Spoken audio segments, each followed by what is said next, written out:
एक most complicated project, म्हणजे माझ्या लाईफमधला हा मोस्ट कॉम्प्लिकेटेड प्रोजेक्ट आहे. आणि सुदैवाने या V2चं काम करताना त्या ठिकाणी एकही ॲक्सिडेंट झाला नाही.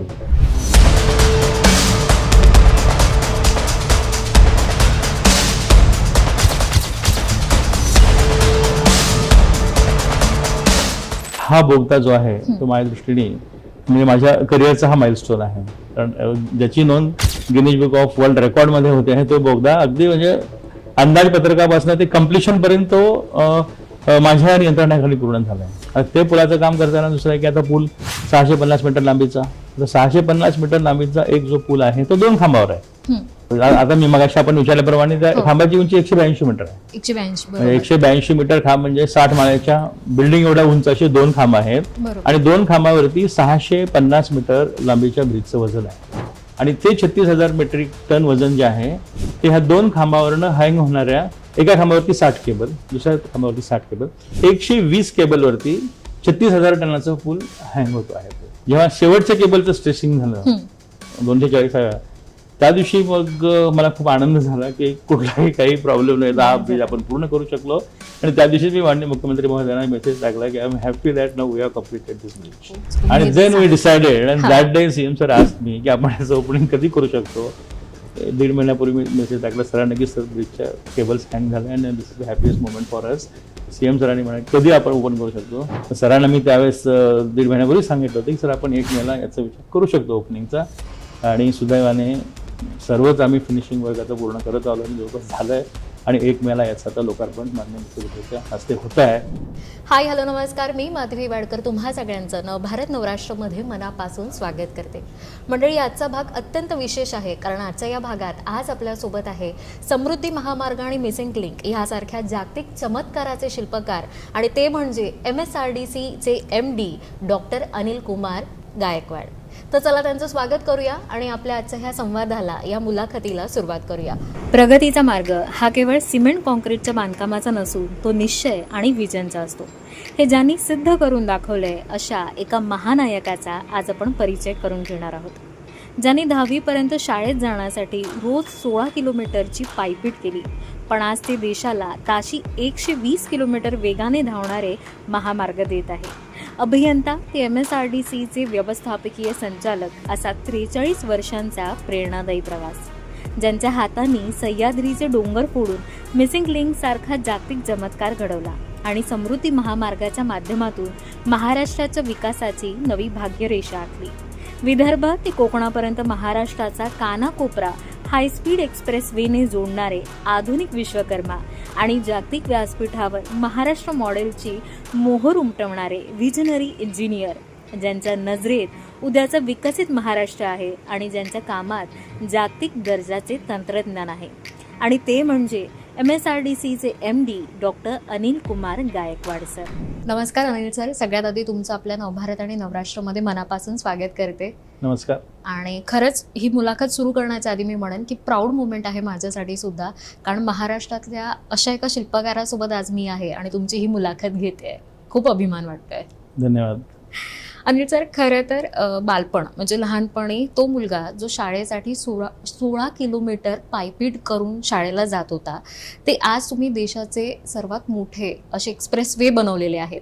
तर हा जो 43 वर्षांचा हा जो प्रवास आहे, हा जेव्हा मागे वळून बघताय तर सगळ्यात आधी मनामध्ये काय भावना येते? नाही, पहा, म्हणजे आता सर्वांना माहितीच आहे की माझं लहानपण अगदी ग्रामीण भागातनं गेलेलं आहे. शाळेसाठी म्हणजे हायस्कूलला जेव्हा मी गेलो तेव्हा 8व्या वर्गामध्ये लालबहादूर शास्त्री विद्यालय जे उदगीरला आहे तिथे मी प्रवेश घेतला होता. तिथे हॉस्टेलला राहायचो आणि 1 वर्ष त्या हॉस्टेलला मी राहिलो, त्या शाळेमध्ये राहिलो. पण तिथे मन न लागल्यामुळे परत मी वापस गावी आलो. म्हणजे आंबुलगा विश्वनाथ हे गाव जिथं माझे वडील शिक्षक होते आणि तिथनं हे हायस्कूल 8 किलोमीटर अंतरावरती होतं, जिथे दररोज पायी ये जा करावं लागायचं. आणि 2 वर्षे 9वी आणि 10वी मी 8 किलोमीटर दररोज पायी चालत जाणं आणि परत वापस घरी जाणं, असं 16 किलोमीटर पायपीट मला 9वी आणि 10वी मध्ये असताना ती करावी लागली. ते आणि अशामध्ये माझं हायस्कूलचं जीवन पूर्ण झालं. वास्तविक पाहता मला माझी इच्छा त्यावेळेस, म्हणजे जेव्हा प्रत्येक विद्यार्थी जेव्हा शाळेत असतो तर त्याची काहीतरी इच्छा असते की आपल्याला पुढे काय व्हायचं. हो हो. तर माझी त्यावेळेस अशी डॉक्टर व्हायची इच्छा होती. अच्छा, डॉक्टर मला व्हायचं डॉक्टर व्हायचं बालपणीचं होतं स्वप्न बालपणी. होतं. पण माझ्या वडिलांचं हट्ट होतं की इंजिनियर व्हायला पाहिजे आणि वडिलांच्या हट्टाखातर मग मी इंजिनियर होण्याचं स्वप्न त्यावेळेस पाहिलं आणि 10वी तिथे केली. मग मी अगदी ग्रामीण भागामध्ये मदनसोडीतनं 10वी केली आणि नंतर मग मी पॉलिटेक्निकला प्रवेश घेतला लातूरला. तर इंजिनियर व्हायचं म्हणजे त्या काळामध्ये आधी डिप्लोमा केला, मग नंतर मी कालांतराने ग्रॅज्युएशन केलं आणि ग्रॅज्युएट इंजिनियर झालो. आणि दादा ते एक इंजिनियर मी व्हायचं स्वप्न तशा पद्धतीनं मी पूर्ण केलं. तर सुरुवातीला मी माझ्या करिअरमध्ये अगदी जेव्हा मी डिप्लोमा झालो त्यानंतर मी प्राध्यापकाची नोकरी केली, नंतर ज्युनियर इंजिनियर म्हणून नोकरी केली, असिस्टंट इंजिनियर म्हणून नोकरी केली, नंतर MPSC मधनं डायरेक्ट वर्ग 1 अधिकारी म्हणून नियुक्त झालो. सहाय्यक कार्यकारी अभियंता या पदावर मी डायरेक्ट नियुक्त झालो PWD मध्ये. त्यानंतर कार्यकारी अभियंता, अधीक्षक अभियंता, मुख्य अभियंता आणि सचिव PWD इथंपर्यंत प्रवास केला. ज्यावेळेस मी पाटबंधारे खात्यामध्ये होतो ज्युनियर इंजिनियर म्हणून, त्यावेळेस ती MPSCची जाहिरात निघाली होती 1986ला आणि त्यावेळेस मला सार्वजनिक बांधकाम विभागातच यायचं होतं आणि सार्वजनिक बांधकाम विभागामधली जी वर्ग 1ची जागा होती त्याला मी त्यावेळेस राऊंड केलं होतं आणि ही यातली एक जागा माझी असेल म्हणून आणि तीच जागा मला मिळाली ते वर्ग 1ची. आणि अशा पद्धतीने सार्वजनिक बांधकाम विभागामध्ये मग मी डायरेक्ट एक्झिक्युटिव्ह इंजिनियर म्हणून प्रवेश केला आणि इथंपर्यंत आलो. तर मला असं वाटतं की आपली एक स्ट्रॉंग इच्छाशक्ती असेल आपली तर कुठलीही गोष्ट अशक्य नाही असं मला वाटतं. स्ट्रॉंग विल हे ठेवणं खूप गरजेचं असते आणि ती स्ट्रॉंग विल मी त्या काळामध्ये ठेवली म्हणून मी इथेपर्यंत आलो. खूप छान. मी तर म्हणून खरंच 16 किलोमीटर पायपीट करणारा तो मुलगा, त्याने आज देशातील असे एक्सप्रेसवे बनवलेले आहेत की अशक्य सुद्धा गोष्टी तुम्ही शक्य करून दाखवलेल्या आहेत. सर, 1 मे 2026ला मिसिंग लिंकचं आता लोकार्पण होणार आहे आणि खरं तर हे जे सगळं चित्र आहे हे हॉलिवूडच्या एखाद्या चित्रपटामध्ये बघावं असं हे सगळं दृश्य दिसतंय. तर टायगर व्हॅलीवरती 182 मीटरचा उंच हा जो पूल बांधणं आहे, म्हणजे जिथे मी म्हणेन की 260 किलोमीटर प्रति वारे वेगाने वाहतात, ह्या अशक्य जागेमध्ये हे सगळं शक्य तांत्रिकदृष्ट्या तुम्ही कसं केलं? बघा, आता मिसिंग लिंक प्रकल्पाच्या बाबतीमध्ये बोलायचं झालं तर हा मिसिंग लिंक जो प्रकल्प आहे मुंबई आणि पुण्यामध्ये पहिला एक्सप्रेसवे या देशामध्ये झाला.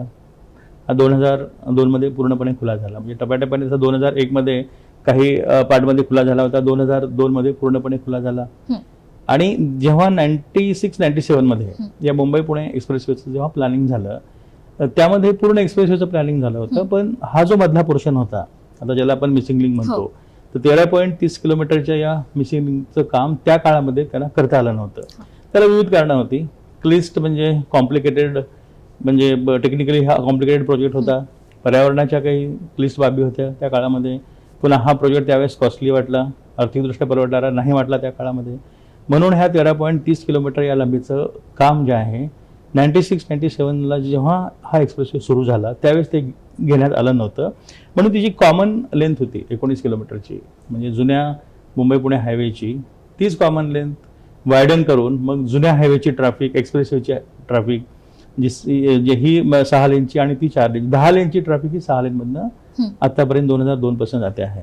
ट्रॅफिक कंजेशन त्या घाटामध्ये, घाटामधली तीव्र उतार आणि जवळपास 12 ते 13 वळण आहेत त्या घाटामध्ये. त्यामुळे नेहमीच म्हणजे ट्रॅफिक जामचे प्रॉब्लेम असतील, ॲक्सिडेंटचं प्रमाण असेल, पर्यावरणाचा प्रॉब्लेम असेल, हे सर्व सोडवण्यासाठी मग शासनाने 18 मध्ये निर्णय घेतला की इथे मिसिंग लिंक आता बांधायला पाहिजे आणि 2018 साली हा मिसिंग लिंक प्रकल्पाला मान्यता दिली. आता या प्रकल्पावरती मी सुरुवातीपासून आहे, म्हणजे 2019ला मार्चमध्ये या प्रकल्पाच्या कामाला सुरुवात झाली आणि आता याच महिन्यामध्ये म्हणजे एप्रिल 2026ला हा प्रकल्प पूर्ण होतोय. आता 19 ते 26 7 वर्ष जरी हा कालावधी दिसला तर प्रत्यक्ष या कामाला 2021-22 मध्ये सुरुवात झाली. म्हणजे सुरुवातीचे जे काही 2-3 वर्षाचा काळ आहे, मध्यंतरी 2020 मध्ये आणि 21 मध्ये कोविडच्या वेव्ह झाल्या. काही फॉरेस्टच्या म्हणजे परवानग्या लागणार होत्या ॲक्सेससाठी, त्याच्यामध्ये काही विलंब गेला सुरुवातीला. आणि हा डोंगर आणि दऱ्याचा भाग असल्यामुळे टनेलच्या खोदकामाला फक्त पुणा साईडने ॲक्सेस होता. म्हणजे वास्तविक पाहता या ठिकाणी 2 टनेल आहेत. एक 9 किलोमीटरचा टनेल आहे, दुसरा 1.6 किलोमीटरचा टनेल आहे. टनेलचं काम करताना दोन्ही साईडने खोदकाम करावं लागतं. तर 2 टनेल असल्या म्हणजे 4 फेसेसने खोदकाम करावं लागत होतं. पण या 4 पैकी 3 फेसेसला पण जाऊ शकत नव्हतं, त्या ठिकाणी अप्रोच नव्हता. पुन्हा साईडनी एकच फेस अवेलेबल होता. तिथे पण काही लँडचे प्रॉब्लेम होते. तिथले जे काही शेतकरी होते त्यांच्या कॉम्बिनेशनवरनं त्यांनी सुरुवातीच्या काळात विरोध केला, म्हणून विलंब झाला. म्हणून सुरुवातीचे 2-3 वर्ष जे आहे ह्या विविध कारणामुळे कोविड असेल, काही लँडचे इश्यू असतील, फॉरेस्टचे इश्यू असतील, त्यामुळे विलंब झाला. आणि खऱ्या अर्थाने 2021 मध्ये टनेलच्या कामाला आणि 2022 मध्ये तो जो काही मोठा पूल आहे त्या पुलाच्या कामाला सुरुवात झाली. म्हणजे तसं जर पाहिलं तर 21 ते 26 म्हणजे टनेलचं काम 5 वर्षामध्ये आणि पुलाचं काम 4 वर्षामध्ये हे पूर्ण झालंय. हा प्रकल्प माझ्या आयुष्यातला सगळ्यात टेक्निकली कॉम्प्लिकेटेड प्रोजेक्ट असा वाटतोय. आता हा जो बोगदा आहे, जो आता जगातला हा सगळ्यात रुंद बोगदा होतोय आणि गिनीज बुक ऑफ वर्ल्ड रेकॉर्डमध्ये त्याची नोंद होती आता. आणि हा बोगदा जो आहे तो माझ्या दृष्टीने म्हणजे माझ्या करिअरचा हा माइलस्टोन आहे. कारण ज्याची नोंद गिनीज बुक ऑफ वर्ल्ड रेकॉर्डमध्ये होते आहे तो बोगदा अगदी म्हणजे अंदाजपत्रकापासून ते कम्प्लिशन पर्यंत तो माझ्या नियंत्रणाखाली पूर्ण झाला आहे. म्हणजे पूर्ण टेक्निकल गायडन्स 2019 पासून ते 2026 पर्यंत ते या प्रकल्पासाठी मीच केलाय. आणि दुसरा जो एक पूल आहे ज्याला एक V2 म्हणून एक व्हायडक्ट आहे. आपल्याला माहिती आहे की खंडाळामध्ये एक टायगर व्हॅली आहे आणि या टायगर व्हॅली मधला जो हा V2 ब्रिज आहे इथे ऍक्सेस नव्हता म्हणजे जायला. म्हणजे ज्यावेळेस प्रोजेक्ट याचा तयार झाला, डिटेल प्रोजेक्ट रिपोर्ट तयार केला गेला कन्सल्टंटनी, त्यांना सुद्धा त्या ठिकाणी जाताना ऍक्सेस नव्हता. थिक फॉरेस्ट आजूबाजूने आणि हा हिलॉक्स डोंगर, त्यामुळे त्यांनी ड्रोनच्या सहाय्यानेच त्याचा त्यावेळेस DPR तयार केला होता, प्रोजेक्ट रिपोर्ट तयार केला होता. ऍक्सेस पॉसिबल नव्हता. जेव्हा कंत्राटदाराची नियुक्ती झाली तेव्हा कंत्राटदाराला हेवी मशिनरी घेऊन जाण्यासाठी एक जुना वाकणपाली एक खोपोली रस्ता आहे तिथे, म्हणजे पाली टू खोपोली रस्ता, त्या रस्त्यावरनं एक 8 ते 10 किलोमीटरचा कार ट्रॅक होता. तिथे कार ट्रॅक होता, त्या ठिकाणी पायवाट होती. अशातनं तो एक हेवी मशिनरी वाहून नेण्यासाठी एक रस्ता तयार केला गेला आणि तिथे मशिनरी निघली आणि मग त्या पुलाचं काम झालं. ते पुलाचं काम करताना दुसरं आहे की आता पूल 650 मीटर लांबीचा, 650 मीटर लांबीचा एक जो पूल आहे तो 2 खांबावर आहे. आणि आता मी मगाशी आपण विचारल्याप्रमाणे त्या खांबाची उंची 182 मीटर आहे. 182 मीटर खांब म्हणजे 60 माळ्याच्या बिल्डिंग एवढ्या उंच असे 2 खांब आहेत आणि 2 खांबावरती 650 मीटर लांबीच्या ब्रिजचं वजन आहे. आता त्या खांबाचा जर आपण विचार केला तर त्या खांबाच्या फुटिंगचं जे वजन आहे ते 10,000 मेट्रिक टन आहे. तो जो पायलॉन आहे 182 मीटर त्याचं वजन आहे 7,500 मेट्रिक टन. म्हणजे तो एक खांबाचं जर वजन आपण बघितलं तर तो 17,500 टनाचा तो खांब आहे. म्हणजे असे 2 खांब 17,500 टनाचे एका ब्रिजसाठी. असे 2 ब्रिज आहेत. म्हणजे मुंबई पुण्यासाठी एक ब्रिज आहे आणि पुणे मुंबईसाठी दुसरा ब्रिज आहे. तर एका ब्रिजचं सांगतो मी 2 खांबावरती ते 17,500 टनाचे हे 2 खांब आणि त्यावरती जो 650 मीटरचा पूल आहे त्याचं वजन आहे 36,000 मेट्रिक टन. आणि ते 36,000 मेट्रिक टन वजन जे आहे ते ह्या 2 खांबावरनं हँग होणाऱ्या एका खांबावरती 60 केबल, दुसऱ्या खांबावरती 60 केबल, 120 केबलवरती 36,000 टनाचा पूल हँग होतो आहे. तर अशा पद्धतीचा हा अवघड ब्रिज आहे. आणि सगळ्यात महत्वाचं म्हणजे जी हाईट आहे, म्हणजे ज्या लेवलला आता हा ब्रिज होतो आहे त्याची हाईट त्या व्हॅलीच्या बॉटम पासून 125 मीटर वरती आहे. आता 125 मीटर म्हणजे 40 माळ्याच्या बिल्डिंग एवढं व्हॅली आहे. त्यामध्ये वाऱ्याचं प्रमाण जास्त आहे. म्हणजे अगदी मॅक्सिमम विंड्स त्या ठिकाणी जे आहेत ते 70 किलोमीटर पर आवर पर्यंतचे एवढे वेगाने वाहणारे वारे त्या व्हॅलीमध्ये. पावसाळ्यामध्ये 3 महिने पूर्ण फॉग, अगदी म्हणजे काम करताना सुद्धा अगदी 5 ते 10 मीटर अंतरावरती सुद्धा आपण पाहू शकत नाही अशा पद्धतीचा डेन्स फॉग त्या व्हॅलीमध्ये. आणि 5,000 मिलीमीटरपेक्षा जास्त टोटल रेनफॉल आहे मान्सूनमध्ये त्या झोनमध्ये. म्हणजे हेवी रेनफॉल असेल, थिक फॉग असेल आणि स्पीडी असे विंड्स आहेत. आणि जिओग्राफी एकदम अशी स्लोपिंग जिओग्राफी, त्या स्लोपवरती पुन्हा फाउंडेशन करणं ते खूप अवघड काम. एक मोस्ट कॉम्प्लिकेटेड प्रोजेक्ट, म्हणजे माझ्या लाईफमधला हा मोस्ट कॉम्प्लिकेटेड प्रोजेक्ट आहे. आणि सुदैवाने या V2चं काम करताना त्या ठिकाणी एकही ऍक्सिडेंट झाला नाही. तर मी अभिमानाने या ठिकाणी नमूद करू इच्छितो. आणि याचं श्रेय जे जातं ते आमची इंजिनिअरिंग टीम असेल, आमची अथॉरिटी इंजिनिअरची सुपरवायझरी टीम असेल, किंवा जे त्या पुलाचे जे कॉन्ट्रॅक्टर आहेत अफकॉन्स त्यांची इंजिनिअरिंग टीम असेल, किंवा त्याच्यावरती सुपरविजन करणारे जे काही कन्सल्टंट असतील, बाकी विदेशातले कन्सल्टंट आहेत, विकॉन एक विदेशातले कन्सल्टंट आहेत तैवानचे, त्यांनी पण या पुलासाठीचं डिझाईन केलेलं आहे. म्हणजे so many people are involved in this project. आणि सुदैवाने कुठलाही अपघात न झाला. जेव्हा शेवटच्या केबलचं स्ट्रेसिंग झालं 240 त्या दिवशी मग मला खूप आनंद झाला की कुठलाही काही प्रॉब्लेम नाही, हा ब्रिज आपण पूर्ण करू शकलो. आणि त्या दिवशी मी माननीय मुख्यमंत्री महोदयांना मेसेज टाकला की I am happy that now we have completed this bridge. आणि then we decided and that day CM sir asked me की आपण याचं ओपनिंग कधी करू शकतो. 1.5 महिन्यापूर्वी मी मेसेज टाकला सरांना की सर ब्रिजच्या केबल्स हँग झाल्या and this is the happiest moment for us. CM सरांनी म्हणाले कधी आपण ओपन करू शकतो. सरांना मी त्यावेळेस 1.5 महिन्यापूर्वी सांगितलं होतं की सर आपण 1 मेला याचा विचार करू शकतो ओपनिंगचा. आणि सुदैवाने सर्वच आम्ही फिनिशिंग वर्क आता पूर्ण करत आलो आणि जवळपास झालं आहे. आणि 1 मेला याचं आता लोकार्पण माननीय मुख्यमंत्र्यांच्या हस्ते होत आहे आणि हा अतिशय आनंदाचा दिवस आहे. आनंदाचा आणि प्राऊड मुवमेंट सुद्धा आहे असं मी म्हणेन सगळ्यांसाठीच. सर बोगद्याचा विषय निघाला तर खरं तर एक क्युरिओसिटी म्हणून माझ्या मनात आहे. एक सामान्य माणूस म्हणून जेव्हा आम्ही बघतो की लोणावळ्याचा तो बोगदा म्हणजे 180 मीटर खाली तिथे हा एक्सप्रेसवे बांधलेला आहे. खरं वरती बघायला गेलं तर अथांग पाण्याचा हा झरा आणि जिथे भीती वाटते की कुठेतरी पाण्याचं लिकेज होऊ शकतं, पण तिथे सुद्धा हा बोगदा तुम्ही यशस्वीरित्या बांधला.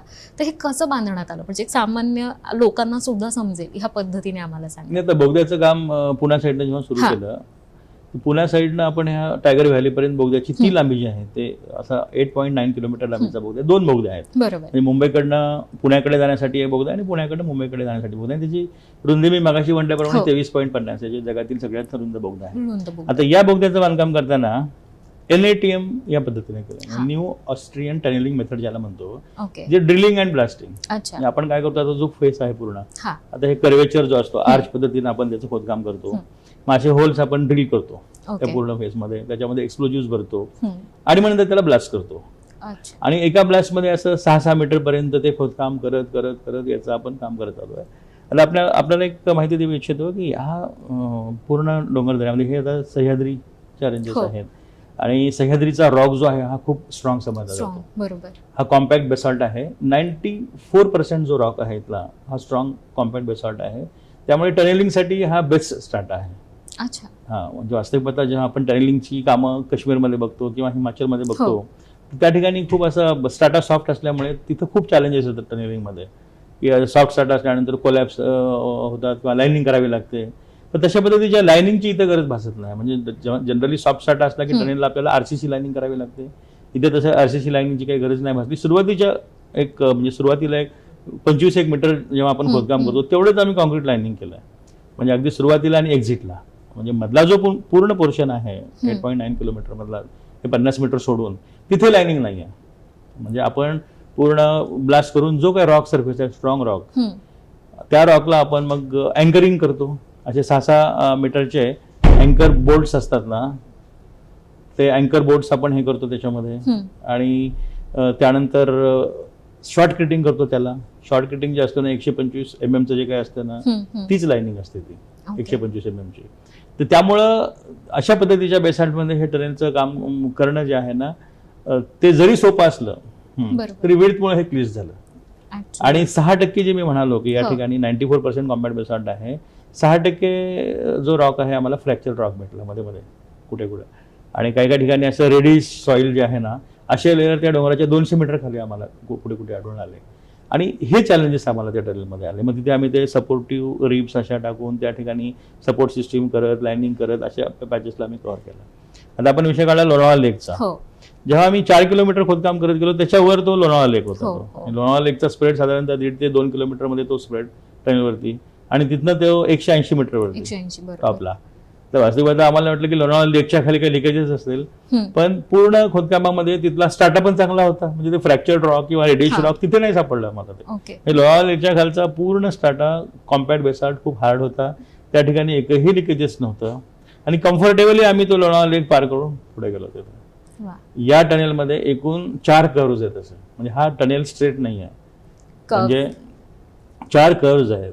कारण आता आमचा एंट्री पॉईंट फिक्स होता. म्हणजे पुण्याकडनं येताना ते सिंहगड इन्स्टिट्यूटच्या बॅक साईडला तिथनं एंट्री पॉईंट होता आणि खोपोलीचा एक टोल जो आहे तिथनं 6 किलोमीटरवरती त्या साईडचा एक्झिट पॉईंट होता, एंट्री पॉईंट आणि एक्झिट पॉईंट. तर हे 13.30 किलोमीटरचं अंतर जे आहे ना, ते पार करण्यासाठी आम्हाला 13.30 किलोमीटरमध्ये 3% ग्रेड आणि ब्रिज, म्हणजे टनेलला 3% ग्रेड दिला ग्रेडियंट उतार, आणि 3.5%चा ग्रेडियंट हा पुलाला आहे. तर तो ऍडजस्ट करण्यासाठी स्ट्रेट ते ऍडजस्ट होत नव्हतं. 13.30 किलोमीटर स्ट्रेट होत नव्हतं त्या 2 पॉईंटमध्ये, म्हणून असे कर्व्ह द्यावा लागले. आता जेव्हा आपण टनेलमध्ये प्रवास कराल ना, टनेलमध्ये कर्व्ह दिसतील आपल्याला.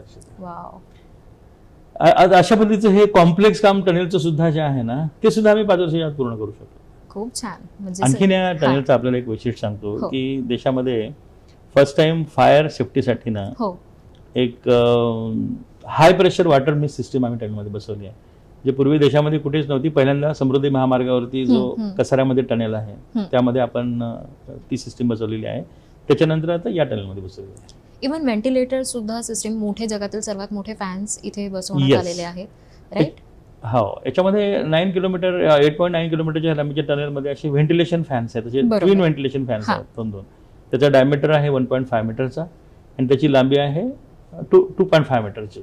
असे ट्विन व्हेंटिलेशन फॅन्स जे आहेत तो 198 मीटर अंतरावरती, म्हणजे एव्हरी 198 मीटरवरती संपूर्ण लांबीमध्ये हे ट्विन फॅन बसवलेले आहेत. आणि ते रिव्हर्सिबल आहेत, म्हणजे फक्त एकाच दिशेने असं फॅन फिरताना जनरली हवेचा झोत एका साईडला जातो.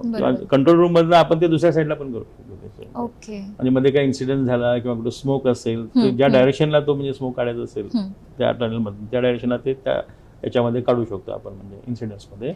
पण केवळ ह्या फॅनचं जे काम आहे रेग्युलरली रुटीनली हे व्हेंटिलेशन फॅन्स आहेत, म्हणजे थ्रूआउट त्या टनेलमध्ये व्हेंटिलेशन राहावं यासाठी केलेलं आहे. आणि हे 24 आवर्स चालू असतात. पण जर आता समजा इन केस अपघात काही घडला तर तिथे कंट्रोल रूमशी कशा पद्धतीने ते सगळं संपर्क साधता येतो आणि कसं फास्ट ते सगळं? नाही बा, याच्यामध्ये हे पूर्ण 13.30 किलोमीटरची मिसिंग लिंक आहे ना, त्याच्यामध्ये 10.50 किलोमीटरचे टनेल झाले. म्हणजे 8.9 किलोमीटरचा हा पुण्या साईडचा टनेल, 1.6 किलोमीटरचा मुंबई साईडचा टनेल, असं 10.50 किलोमीटर टनेलमध्ये आहे. आणि बाकी ते ब्रिजेसमध्ये आहे. V2 हा ब्रिज आणि V1 ब्रिज, अशा पद्धतीने ते 13.30 किलोमीटर. हा एंटायर स्टेज जो आहे ना अंडर सर्व्हिलन्स आहे. त्या ठिकाणी 24 आवर्स सर्व्हिलन्स राहणार आहे.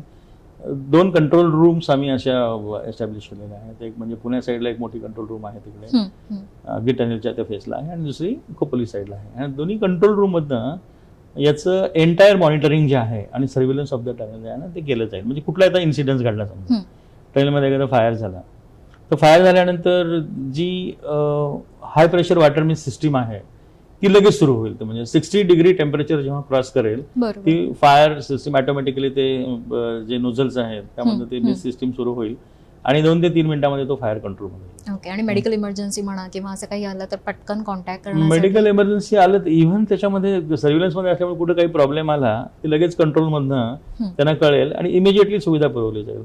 त्या ठिकाणी आमच्या आता याच्यावरती क्विक रिस्पॉन्स व्हेकल्स आहेत, मुंबई पुणे एक्सप्रेसवरती ॲम्ब्युलन्स व्यवस्था आहे, सगळी आहे. म्हणजे त्या ठिकाणी काही जरी प्रॉब्लेम आला तर क्विक रिस्पॉन्स व्हेकल पण इमिजिएटली तिथे पोहोचू शकेल. अगदी आता बऱ्याचसा आमचे क्विक रिस्पॉन्स व्हेकलचे आणि ॲम्ब्युलन्सचे जेव्हा आम्ही रिस्पॉन्स टाइम्स आता बघतो ॲक्सिडेंट्समध्ये, तेव्हा अगदी 6 मिनिटापासून ते 10 मिनिटापर्यंत आहे रिस्पॉन्स टाइम्स. त्यामुळे ते पोहोचतात वेळेवरती आणि त्यांना मदत केली जाते. म्हणजे संपूर्ण सुरक्षतेची काळजी घेतली आहे. आणि अंडर सर्व्हिलन्स आहे. तिथे काही इन्सिडेंट झाला तर इमिजिएटली रेस्क्यू ऑपरेशन करण्याची सोय आहे. आता 2 टनेल जे आहेत त्यांना प्रत्येक 300 मीटरवरती असे क्रॉस टनेल आहेत. ओके. 8.9 किलोमीटरच्या लांबीमध्ये 300 मीटरवरती असे 8 मीटर रुंदीचे क्रॉस टनेल आहेत. ज्या योग्य काही प्रॉब्लेम झाला तर रेस्क्यू ऑपरेशन करण्यासाठी ह्या क्रॉस टनेलमध्ये आपण क्रॉस टनेलचा वापर करून दुसऱ्या टनेलमध्ये जाऊ शकतो. खूप छान, खूप छान. दुसरं 150 मीटरवरती SOS सगळे डबे आपले टेलिफोनची व्यवस्था आहे. कुठे काही प्रॉब्लेम आला तर anybody can push that button आणि directly can contact with the control room. तिथनं त्यांना सुविधा मिळू शकते. एव्हरी 20 मीटरपर्यंत असे स्पीकर्स आहेत. त्याच्यामध्ये पब्लिक ॲड्रेस सिस्टीम आहे पूर्ण लांबीमध्ये. म्हणजे कंट्रोल रूम मधनं डायरेक्ट काय इन्स्ट्रक्शन्स आहेत ते तिथे दिल्या जाऊ शकतात. खूप छान. तर अत्याधुनिक अशा पद्धतीची सर्व व्यवस्था त्या टनेलमध्ये आहे. त्यामुळे वाहनांना तिथनं जाताना, प्रवाशांना तिथनं प्रवास करताना भीती वाटण्याचं काही कारण नाही. निश्चिंतपणे त्याचा ते प्रवास करू. माझ्या मते ही मुलाखत ऐकून सुद्धा ज्या सामान्य जनतेच्या मनामध्ये काही प्रश्न असतील त्यांची उत्तरं सुद्धा त्यांना मिळतील, कारण सगळी सुरक्षा व्यवस्था तिथे आहे आणि तंत्रज्ञानाचा आधुनिक पद्धतीने खूप छान वापर केलेला आहे. सर, मगाशी एका उत्तरात आपण जेव्हा बोलणं चालू होतं टायगर व्हॅलीच्या इथे जी सामान नेण्यासाठी, अवजड वाहन नेण्यासाठी तुम्ही तात्पुरते रस्ते केले होते, पण जेव्हा हे रस्ते बनवताना डोंगराला कुठेही काही इजा होऊ नये किंवा पर्यावरणाचं संतुलन राखावं, हे कसं तुम्ही साधलं बॅलन्स? नाही बघा, कुठलाही प्रोजेक्ट जर करायचा असेल, म्हणजे आता हा मिसिलिंगचा प्रोजेक्ट करताना साधारणतः 80 ते 82 हेक्टरपर्यंतची फॉरेस्ट लँड जी आहे ते आम्हाला घ्यावी लागली. आणि त्यावेळेस तेवढेच कॉम्पेन्सेटरी अफॉरेस्टेशन म्हणून आम्ही त्यांना तेवढीच लँड देतो फॉरेस्टेशनसाठी. तर ते फॉरेस्टची परमिशन घेऊनच आपण कुठलीही कामं करतो. म्हणजे मिसिलिंग प्रोजेक्टसाठी सुद्धा फॉरेस्टची परवानगी आपण घेतली आहे. आणि याला ॲक्सेस जो आम्ही तयार केला साधारणतः म्हणजे वाकण पाली खोपोली जो रस्ता आहे त्या रस्त्यावरून जो ॲक्सेस घेतला 8 ते 10 किलोमीटर लांबीमध्ये जो काही ॲक्सेस होता त्याच्यामध्ये पण फॉरेस्टची लाभी होती. साधारणतः 2 ते 3 किलोमीटरमध्ये फॉरेस्ट होतं. फॉरेस्टचे क्लिअरन्स घेऊनच ही कामं केली गेली. म्हणजे पर्यावरणाची कुठेही म्हणजे हानी होणार नाही याची दक्षता हे बांधकाम करताना घेतली जाते. सर, समृद्धी महामार्ग खरं तर हा मराठा आणि विदर्भ मराठवाडा यांच्यासाठी भाग्यरेषा ठरलेला आहे आणि आता समृद्धी प्लस सुद्धा येतोय, जो म्हणजे गडचिरोली आणि गोंदिया एक्सप्रेसवे. सो ह्याचं स्टेटस किंवा इथे काम करताना काय डिफिकल्टीज आल्या आणि त्याच्यावरती कसं तुम्ही आव्हानांना मात केली? नाही, तर समृद्धी महामार्गानंतर पुढचे जे एक्सटेन्शन आहेत हो. विदर्भातले हे 3 रस्ते आहेत. एक नागपूर गोंदिया आहे, हां. तो 145 किलोमीटरचा आहे. दुसरा भंडारा गडचिरोली आहे, तर तो साधारणतः 94 किलोमीटरचा आहे. आणि दुसरा नागपूर चंद्रपूर आहे, तो 202 किलोमीटरचा आहे. असे तिन्ही एक्सप्रेसवे मिळून 450 किलोमीटरचे एक्सप्रेसवे आपण आता विदर्भामध्ये बांधतो आहे. आता त्याचं लँड एक्विजिशन पण अगदी फायनल स्टेजला आहे. 2 महिन्यामध्ये संपूर्ण लँड एक्विजिशन आपण पूर्ण करतोय. त्याचे क्लिअरन्सेस जे आहेत, म्हणजे फॉरेस्ट क्लिअरन्स असेल, वाईल्ड लाईफ असेल, EC असेल, ते क्लिअरन्सेस पण अंतिम टप्प्यामध्ये आहे. EC तर आता ते फायनल झालेलं आहे, फॉरेस्ट पण स्टेज 1ला आलेलं आहे. हे सगळे क्लिअरन्सेस पण येणाऱ्या 2 महिन्यामध्ये मिळत आहेत आणि प्रशासकीय मान्यता पुढील महिन्यात अभिप्रेत आहे त्याची. आणि याची निविदा प्रक्रिया राबवून पावसाळा झाल्यानंतर म्हणजे ऑक्टोबरमध्ये ही सगळी कामं सुरू होतील विदर्भात. हां, आणि ऑक्टोबर 2026ला पूर्ण झाली की ऑक्टोबर 2028 पर्यंत पूर्ण होतील. विदर्भामध्ये आम्ही या प्रोजेक्टसाठी टाइम लिमिट 2 वर्षाचा ठेवतो आहे. कारण विदर्भामध्ये तिथला जर टेरेन पाहिला तर तो असा फ्लॅट टेरेन आहे. तिथे काय असे चॅलेंजिंग असे हिलॉक्स किंवा चॅलेंजिंग अशा व्हॅलीज किंवा हाय रेनफॉल झोन असा काही प्रकार विदर्भामध्ये नाही आहे. त्यामुळं काम करण्यासाठी विदर्भामध्ये जास्त असं जसं कॉम्प्लेक्सिटीज बांधकामामध्ये इथे जॉग्राफिकल किंवा क्लायमेटिक जे काही चॅलेंजेस या परिसरामध्ये आहेत तसे चॅलेंजेस तिथे नसल्यामुळे आम्ही तो टाइम लिमिट 2 वर्षाचा ठेवला. त्याचं कारणही असं आहे की समृद्धी महामार्गाचं जेव्हा आम्ही बांधकाम केलं ते विदर्भातले जे काही पॅकेजेस होते ते पॅकेजेस अगदी 75 किलोमीटरचा पॅकेज पण 2 वर्षात पूर्ण झाला. त्यामुळं तिथले विदर्भातल्या सगळ्या पॅकेजेसला आम्ही 2 वर्षाचा टाइम लिमिट ठेवला आहे आणि ऑक्टोबर 2028 पर्यंत हे विदर्भातले 3ही एक्सप्रेसवे पूर्ण होतील.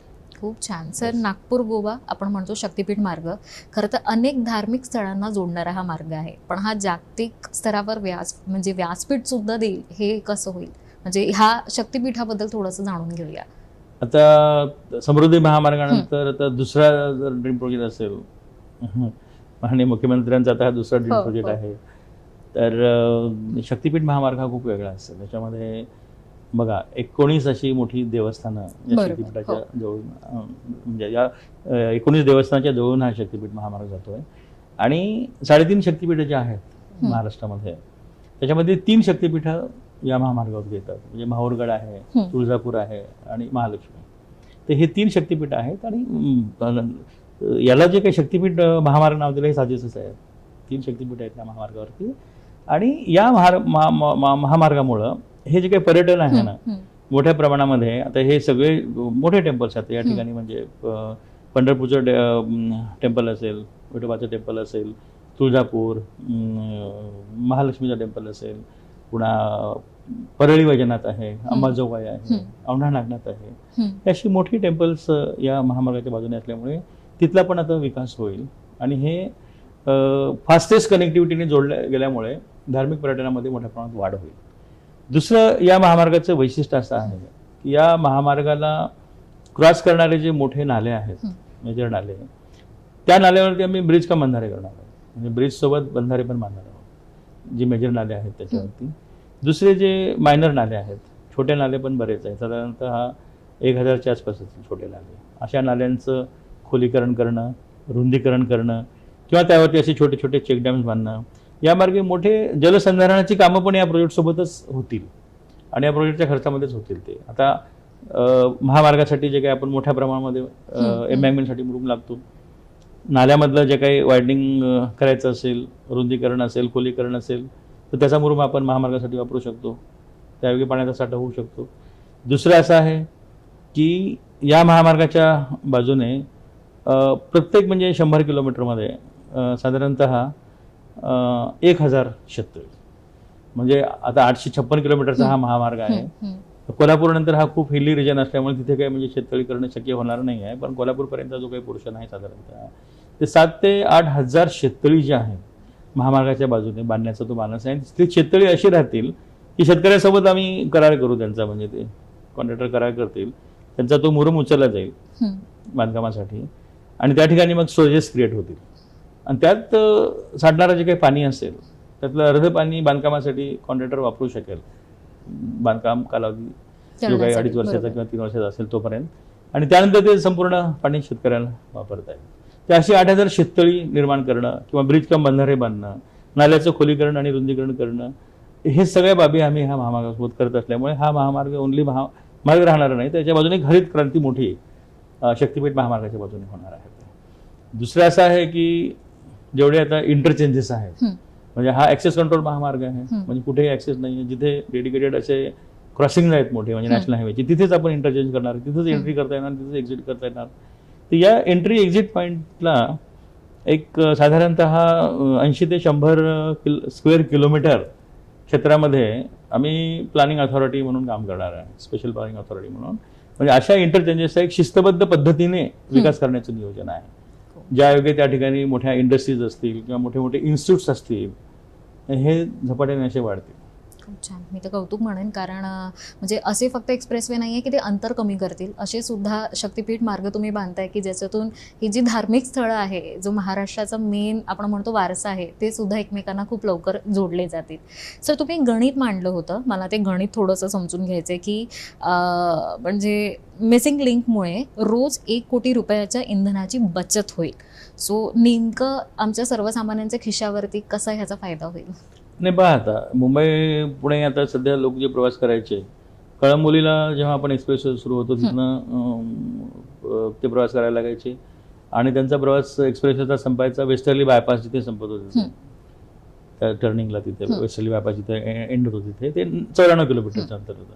आणि तसा एक्सप्रेसवे 75 किलोमीटरचा आणि कॉमन लेन जी होती घाटातली ती 19 किलोमीटरची. त्या 94 किलोमीटरचा प्रवास करायचे पूर्वी. आता मिसिंग लिंकच्या बांधकामामुळं आता मिसिंग लिंकमधून जेव्हा हे प्रवास करतील तेव्हा हे 94 किलोमीटरचं अंतर 88 किलोमीटर होईल. हे ती लांबी 6 किलोमीटरने कमी होईल. 19 किलोमीटरमध्ये 13 वळणं होती, बरोबर, स्टीप उतार होते. त्यामुळे या 19 किलोमीटरमध्ये प्रवास करताना वाहनाची कोंडी होणे, त्यामुळे मग मोठ्या प्रमाणामध्ये डिझेल खर्ची किंवा पेट्रोल खर्ची होणे, मग ट्रॅफिक जाममुळं किंवा स्टीप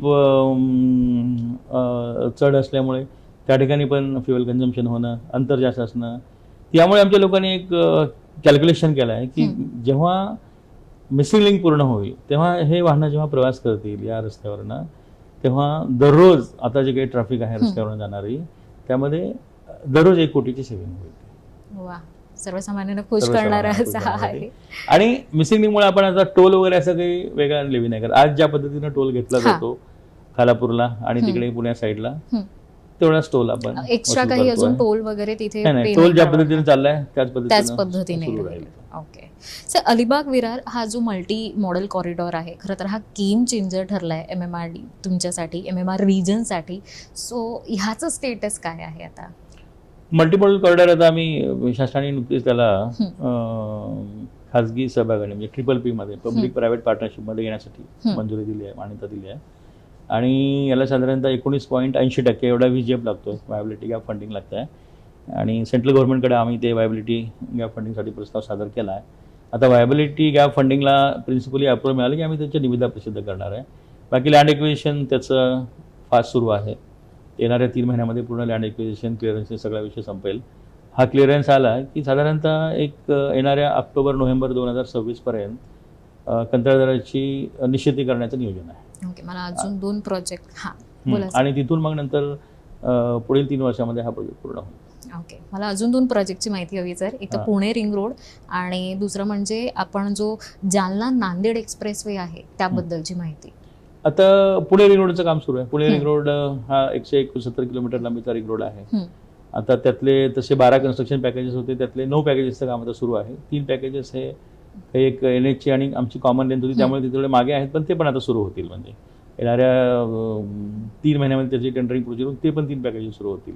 म्हणजे आता 9 पॅकेजेसचं काम ऑलरेडी सुरू आहे. तर आता याचं पण नियोजन साधारणतः 2028 डिसेंबर 28 पर्यंत ही पुणे रिंगचं काम पूर्ण करण्याचं नियोजन आहे. जालना नांदेड तो पण 180 किलोमीटरचा महामार्ग आहे, त्याचंही काम प्रगतीपथामध्ये आहे आणि तो पण डिसेंबर 2028च्या आधी तो पण महामार्ग पूर्ण होईल. जालना नांदेडमध्ये एक वैशिष्ट्य असं आहे की जालना नांदेडची जेव्हा अलाइनमेंट निश्चित केली गेली त्यावेळेस शासनाने असं सुचवलं की जालना नांदेड या अलाइनमेंटमध्ये हाय स्पीड ट्रेनसाठी आपण प्रोव्हिजन करायला पाहिजे. म्हणून आम्ही एक 20 मीटरची स्ट्रीप जी आहे जालना नांदेडमध्ये त्या हाय स्पीड ट्रेनसाठी अशी राखीव ठेवलेली आहे. त्यामुळं जालना नांदेडची अलाइनमेंट बहुतांश तुम्हाला असं स्ट्रेट दिसेल ती अलाइनमेंट, आणि 6 किलोमीटरचा हा त्याचं मिनिमम रेडियस आहे त्याचं 6 किलोमीटर असं, आणि त्यातनं पूर्ण 20 किलोमीटरच्या रुंदीमध्ये जर हाय स्पीड ट्रेन आपण त्या ठिकाणी त्याचे ट्रॅक्स कन्स्ट्रक्ट केले तर ती धावू शकेल. अशा पद्धतीचं नियोजन त्या एक्सप्रेसवेमध्ये आम्ही केलेलं आहे जालना नांदेड. सर, मला एक वेगळा प्रश्न विचारायचा वाटतोय. म्हणजे नकाशा जर का आम्ही भूगोलाच्या पुस्तकाचे जुने काढले तर ते जेव्हा नकाशे बघतो तेव्हा सुचतही नाही काय कसं ते. पण इतके सुंदर एक्सप्रेसवे, देशातील सगळ्यात मोठे एक्सप्रेसवे आपल्या महाराष्ट्रामध्ये बांधण्यात येत आहे. तर जेव्हा अनिल गायकवाड ह्या आपल्या महाराष्ट्राच्या नकाशाकडे बघतात तेव्हा कशा पद्धतीने त्यांची स्ट्रॅटेजी असते, आणि जेव्हा हे एक्सप्रेसवे बांधणं असो एका इंजिनियरच्या दृष्टीने कशा पद्धतीने तुम्ही हे सगळं बघत असतात? नाही, आता MSRDCचं आमचं जे विजन आहे, MSRDCने आणि राज्य शासनाने पण जे विजन सेट केलं आहे 2047 पर्यंत 6000 किलोमीटरचे एक्सप्रेसवे बांधण्याचं आमचं विजन आहे. आता मुंबई पुण्याचं 94 किलोमीटर आणि समृद्धी महामार्ग 701 किलोमीटर, 795 किलोमीटरचे एक्सप्रेसवे आता बांधून झालेत, आणि येणाऱ्या 2029 पर्यंत 900 किलोमीटरचे एक्सप्रेसवे अजून बांधून होतील. म्हणजे 2029 पर्यंतच आपले जवळपास 1700 ते 1800 किलोमीटरचे एक्सप्रेसवे होतील, आणि टप्प्याटप्प्याने 30 ते 47 17 वर्षामध्ये राहिलेले 4000 किलोमीटरचे एक्सप्रेसवे टप्प्याटप्प्याने हे पूर्ण केले जातील. आता एक्सप्रेस हायवे का गरजेचे असतील तर फॉर डेव्हलपमेंट, म्हणजे तुमच्या स्टेटच्या प्रॉस्पेरिटीसाठी अशा पद्धतीचे एक्सप्रेसवे खूप गरजेचे असतात. आता प्रगत जी काही राष्ट्र आहेत, जर्मनी, जपान आणि साऊथ कोरिया, तिथले जे क्षेत्रफळ आहे त्या राष्ट्राचं ते आपल्या राज्याच्या क्षेत्रफळा इतकंच आहे, +5-10%. तिथले एक्सप्रेसवे 10,000 किलोमीटरपेक्षा जास्त आहेत त्या तिन्ही राष्ट्रामध्ये. आपण आत्ताशी कुठे 795 किलोमीटरचे एक्सप्रेसवे पूर्ण केले आहेत, आणि 6000 किलोमीटरचं जेव्हा आपण विजन आपण जे सेट केलेलं पूर्ण करतोय तेव्हा महाराष्ट्राचा प्रत्येक जिल्हा जो आहे तर हा आपण एक्सप्रेसवेने कनेक्ट करू. आणि त्यामुळे काय होईल की जो काही आता सध्या इंडस्ट्रियलायझेशन जे आहे ते सेंट्रलाइज जे झालेलं आहे, इंडस्ट्रीज आता ठराविक ठिकाणीच मोठ्या MIDCs आहेत, म्हणजे इथे मुंबईजवळ असेल किंवा नाशिकजवळ असेल किंवा छत्रपती संभाजीनगर असे मोठे जे शहरं आहेत त्याच्याजवळ काही इंडस्ट्रीचं जे काही आता कॉन्सेंट झालेले आहेत ते पूर्ण राज्यभर, म्हणजे जेव्हा एक्सप्रेसवेचं जाळं राज्यात प्रत्येक जिल्ह्यातनं होईल त्या इंडस्ट्रीज सगळ्या जिल्ह्यामध्ये होतील. त्यामुळे रोजगाराची निर्मिती होईल, पूर्ण स्टेटमध्ये रोजगार वाढीस लागेल, मोठ्या प्रमाणात इंडस्ट्री झाल्यामुळे उत्पादन वाढेल, स्टेट GDP पण त्यामुळे वाढेल. अशा योगे entire state prosperity as such अशा पद्धतीचे एक्सप्रेसवे खूप गरजेचे आहेत. आणि आता आम्ही पहिल्यांदा, म्हणजे माझ्या आयुष्यातला पहिला एक्सप्रेसवे हा देशातला सगळ्यात सिंगल स्टेज लॉंगेस्ट एक्सप्रेसवे 701 किलोमीटरचा आम्ही जो बांधला, तो एक्सप्रेसवे सुद्धा एस्टिमेटपासून कम्प्लिशनपर्यंत त्या प्रोजेक्टवरती मी काम केलं. असं दुर्मिळ असते, क्वचितच असते की एक अधिकारी अगदी एस्टिमेटपासून तू सुरुवात करतो आणि तोच कम्प्लीट करतो, असा खूप दुर्मिळ एक असतो. पण माझ्या बाबतीमध्ये असं घडलं की हा एक्सप्रेसवे मी एस्टिमेटपासून कम्प्लिशनपर्यंत पूर्ण केला आहे, आणि त्या गोष्टीचा मला खूप आनंद पण आहे आणि अभिमान पण आहे, आणि एक वेगळं समाधान वेगळं समाधान आहे. आणि स्टेटच्या दृष्टीने आता कसं आहे की आदरणीय देवेंद्रजी फडणवीस साहेब आणि आदरणीय एकनाथजी शिंदे साहेब यांचं सुद्धा इन्फ्रास्ट्रक्चरच्या बाबतीमध्ये एक मोठं विजन आहे, आणि इन्फ्रास्ट्रक्चर ही त्यांची प्रायोरिटी आहे. तर मग आता जबाबदारी वाढली असेल ना की आता एक एक्सप्रेसवे एवढा तुम्ही सुंदर छान झालेला आहे, तर आता अजून पुढे तुमच्याकडनं अशी कामं अपेक्षा? निश्चितच जबाबदारी वाढली आहे. आणि आता कसं आहे की पहिला जेव्हा आपण एक्सप्रेसवे करतो तेव्हा दुसरे येणारे एक्सप्रेसवे अजून त्याच्यापेक्षा वेगळे असतील. पहिला एक्सप्रेसवे त्यात आणखी नवीन सुधारणा करत येणारे सगळे जे आता प्रोजेक्ट्स आहेत अजून आपल्याला सुधारित झालेले दिसतील. माझी काही स्ट्रॅटेजी तुम्ही स्वतः काही बनवली आहे का की आता पुढे जे काही विजन आहे तुमचं ते पूर्ण करण्यासाठी हा रोड मॅप करणार आहात, किंवा हा काही विचार तुम्ही डोक्यामध्ये काही केलाय स्ट्रॅटेजी? नाही, हे पूर्ण जे आता मी मगाशी म्हणालो ना की 6000 किलोमीटरचं जे काही विजन सेट केलंय ना, आता यातले 900 किलोमीटरचे एक्सप्रेसवे जे आहेत आता काही सुरू आहेत आणि काही सुरू होतील. 2029 पर्यंत 900 किलोमीटरचे एक्सप्रेसवे पूर्ण करण्याचं विजन आहे ते करतोच आहे. आणि त्यानंतर परत अजून 2029 नंतर टप्प्याटप्प्याने होणार आहेत ते अजून राहिले 4000. सर, मी असं ऐकलं की MSRDला विशेष नियोजन प्राधिकरणाचा दर्जा मिळाला आहे आणि गेली 10 वर्ष झाली आहे, तर त्याबद्दल काय सांगाल? MSRTC आता स्पेशल प्लॅनिंग अथॉरिटी म्हणून आता राज्यभर त्याचा आता विस्तार होतो आहे. सुरुवातीला पनवेल जवळचे 71 गावं आणि कर्जत जवळचे 31 गावं असं 102 गावाचं प्लॅनिंग अथॉरिटी होतं MSRTC. आता त्याचा विस्तार वाढला आहे. तिथले DP प्लॅन पण अप्रूव्ह झाले आहेत आणि तिथले जे काही म्हणजे प्रपोजल्स आहेत, परमिशन्स आहेत, ते आता MSRTCकडे येतात. ते 102 गावासाठी पनवेल जवळच्या MSRTC प्लॅनिंग अथॉरिटी आहे. नंतर आता पुण्याजवळ पुणे रिंग रोड जवळपास 650 स्क्वेअर किलोमीटर एरियामध्ये तिथे पण MSRTC प्लॅनिंग अथॉरिटी आहे. आता भिवंडीजवळ जे आता आमने आहे, आमने नोड, तिथे 46 गावामध्ये ते आहे, म्हणजे 125 स्क्वेअर किलोमीटरमध्ये आहे. तर त्याचाही विस्तार होऊन साधारणतः 450 स्क्वेअर किलोमीटरपर्यंत भिवंडीजवळ पण आता MSRTC प्लॅनिंग अथॉरिटी होतो आहे. 450 स्क्वेअर किलोमीटर म्हणजे MCGM च्या बरोबरीने ते क्षेत्र असेल, म्हणजे ठाण्याच्या पलीकडे जे विकसित होते. तर मुंबई 4 म्हणून त्याकडे पाहिलं जात आहे. दुसरं कोकणामध्ये 19 ग्रोथ सेंटर आहेत. पूर्ण अगदी गोव्यापासून ते वाढवणपर्यंत 19 ग्रोथ सेंटरचं पण प्लॅनिंग अथॉरिटी MSRTC आहे. आणि वाढवणचं ग्रोथ सेंटर जे आहे ना, ते त्या 19 पैकी सगळ्यात मोठं आहे. त्याचं पण क्षेत्रफळ साधारणतः 300 ते 350 स्क्वेअर किलोमीटर आहे. ते पण प्लॅनिंग अथॉरिटी म्हणून आम्हीच आहोत तिथे. न्यू महाबळेश्वर 2000 स्क्वेअर किलोमीटरचं क्षेत्र आहे. न्यू महाबळेश्वर ते पण आम्ही प्लॅन करतोय. राधानगरी, राधानगरी ते पण प्लॅनिंग अथॉरिटी आम्ही आहोत. आणि दुसरं आता समृद्धी महामार्गाच्या पहिल्या फेजमध्ये जे इंटरचेंजेस आहेत 25, त्यापैकी 15 इंटरचेंजेस आम्ही असे निवडलेत की त्या ठिकाणी प्रत्येक इंटरचेंजला 80 स्क्वेअर किलोमीटरचं असं जे क्षेत्र आहे, तिथे 15 ठिकाणी आम्ही म्हणजे जवळपास 15 × 80 म्हणजे जवळपास 1200 स्क्वेअर किलोमीटर एवढ्या क्षेत्रफळामध्ये पण आम्ही आता प्लॅनिंग अथॉरिटी बनतोय. म्हणजे MSRTCचं खूप मोठे मोठे आज एकत्रितपणे विचार केला तर MSRTCचं आजचं प्लॅनिंगचं क्षेत्र 7000 स्क्वेअर किलोमीटर पर्यंत. खूप छान. मी नवभारतसाठी एक कॉमन प्रश्न विचारेन सगळ्यांसाठीच म्हणून की क्या है विजन MSRTC का?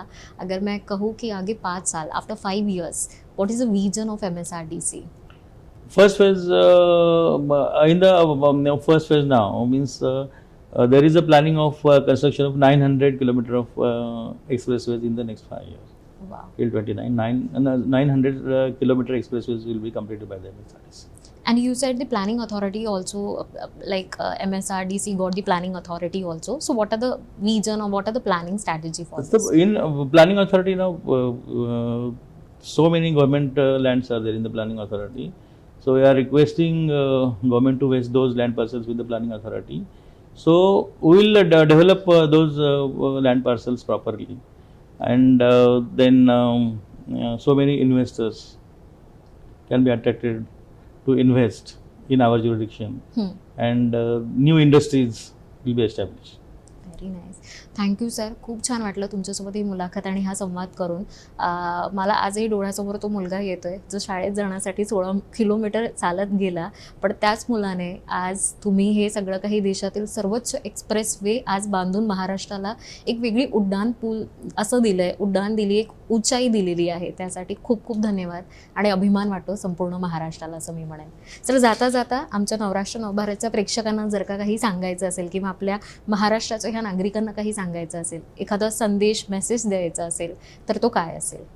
नाही, सर्व नागरिकांसाठी माझा संदेश हाच असेल की आम्ही आता एक्सप्रेसवेज बांधतो. आता बऱ्याचदा काय होतं की आपल्याला एक्सप्रेसवे वापरून जास्त सवय नाही आहे. आपण पहिला मुंबई पुणे एक्सप्रेसवे झाला, त्यानंतर आता दुसरा एक्सप्रेसवे नुकताच ओपन केला. तर मी एवढंच आवाहन करेल की एक्सप्रेसवे वापरताना आपण सगळ्यांनी काळजी घ्या. जे काही वाहतूक नियमाचं पालन आहे, जे काही स्पीड्स आपण त्या ठिकाणी दर्शवलेले आहेत, म्हणजे आपल्या सायनेज बोर्ड्सवरती, म्हणजे 120 किलोमीटर प्रति आवर एक्सप्रेसवेचं आमचं स्पीड लिमिट आहे, म्हणजे लहान वाहनांसाठी. तर त्याचं आपण त्या स्पीडवरती नियंत्रण ठेवा, सुरक्षेची काळजी घ्या आणि जे जे काही म्हणजे नियम आहेत रस्त्यावरनं प्रवास करतानाचे या नियमांचं पालन करा आणि अपघात शून्य आमचे महामार्ग राहतील यासाठी आपण मदत करा. कारण आपला सहभाग अपघात न होण्यासाठी खूप महत्त्वाचा आहे आणि आपण या बाबतीमध्ये आम्हाला निश्चितपणे आमच्या आव्हानाचा मान करून नियमाचं पालन करून वाहनं चालवाल अशा अपेक्षा व्यक्त करतो. खूप छान सांगितलं. कारण एक्सप्रेसवेचा वापर करा, पण नियमावली जी आहे किंवा रूल्स रेग्युलेशन जे नियम आहे ते नक्की पाळा. वाहनावर नियंत्रण म्हणजे वाहनाच्या गतीवर नियंत्रण ठेवलं पाहिजे, ते महत्त्वाचं आहे. आणि अपघात शून्य हा करण्याचा अपघात प्रयत्न शून्य आपल्याला करण्याचा नक्कीच आपण प्रयत्न करायचा आहे. करूया. मंडळी, तुम्हाला ही मुलाखत आजची कशी वाटली हे आम्हाला कमेंट्स करून नक्की सांगा. डॉक्टर अनिल गायकवाड यांच्यासोबत हा आज जो झालेला संवाद आहे तो तुम्हाला कसा वाटला ते सुद्धा आम्हाला कमेंट्स करून नक्की कळवा. अशाच नवनवीन मुलाखतींसोबत आपण पुन्हा भेटत राहूया. तोपर्यंत मी माधवी वाडकर, नवराष्ट्रमधून. धन्यवाद. थँक्यू. धन्यवाद.